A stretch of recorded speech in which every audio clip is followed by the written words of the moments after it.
So time is just moving. It's this flow.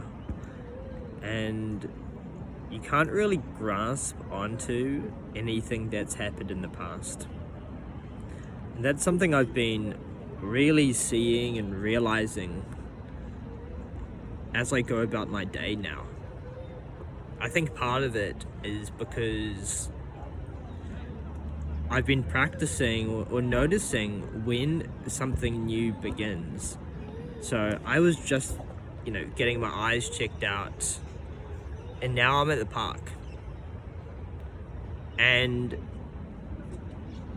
I can only remember going to the optometrist, but I can't hold on to that moment. I can't cling on to it. There is nothing there. It's been destroyed. That moment has been destroyed. And all that I can do is remember what happened to the best of my memory in this present moment. But even then, that is not complete. It's not the truth. The truth is that memory is just what is occurring in my mind, and that the real moment is gone. It's been destroyed. And so as I record this video, every past moment is now being destroyed. It's disappearing. Whilst every new moment is arising, it's now here. It's being created out of who knows what, seemingly nothing. It's just appearing, but then even that goes away. Now, this might seem ridiculous to you, the whole idea or concept of deconstructing moments and time, but I think there's something valuable, something even practically valuable from this. And the first one is freedom. It's the realization that you are now free from the past and free from what could happen in the future, because the past and the future really only exist in the mind. It really only exists in the mental plane. So that is some freedom there, right? And it's the clinging and the craving to events that we think could happen or have happened that really cause us to be dissatisfied and suffer as well. So that's really interesting to know.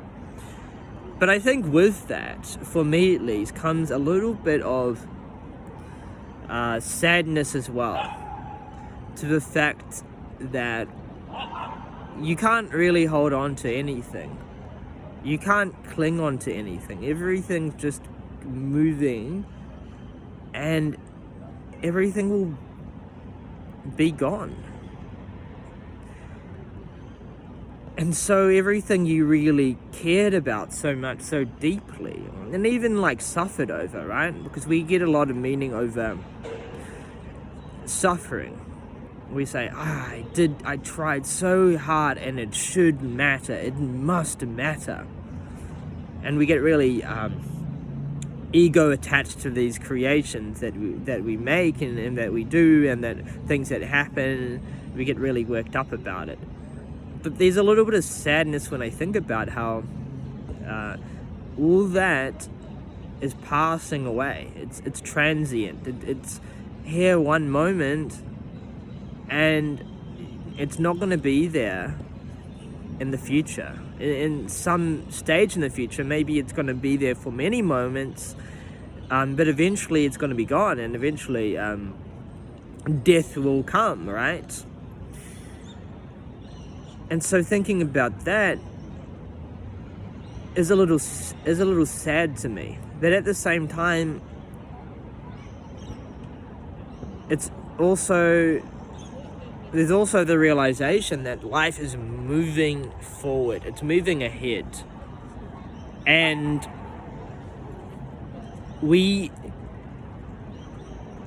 that life has a way of operating. And we can understand the way of operating, or we can fight the way that the universe operates on. And if we fight it, it's not going to be pleasant, right? It's going to be us in a seemingly hellish environment, always saying, I wish things were another way than they are now. And so whether my personal view is, the world should be some way and it's not some way, I wish I could change it, that ultimately doesn't matter. I have to, if I wish to be satisfied, if I wish to not suffer, it means that I have to coincide with the way that the world operates, the way the universe operates. Not the world that we've created as humans, but the way the universe is kind of set out. What are the building blocks, what are the core components of this reality? And so the spiritual path is really to introspect into that. It's really to look into that, really examine, okay, well, what is the truth? What are these building blocks? And how can I, through deconstructing this reality, by seeing everything as the small building blocks as they are, in my experience, how can I use that to live a more satisfying life and live a life of greater contentment and a reduction in suffering? And so, just to summarize, because I've kind of rambled here, this world is constantly moving. It's and time in this reality is also something that really only exists in the mental plane. In our minds, we notice the distance or the difference between 2 points in time, and we say, okay, time is now passed. But the really experientially is only now. And yes, time does exist as far as us being able to construct a difference in moment-to-moment consciousness. I'm not one of those non-duality dudes that are trying to say time doesn't even exist. In a sense, what they're saying is true. There is only this now.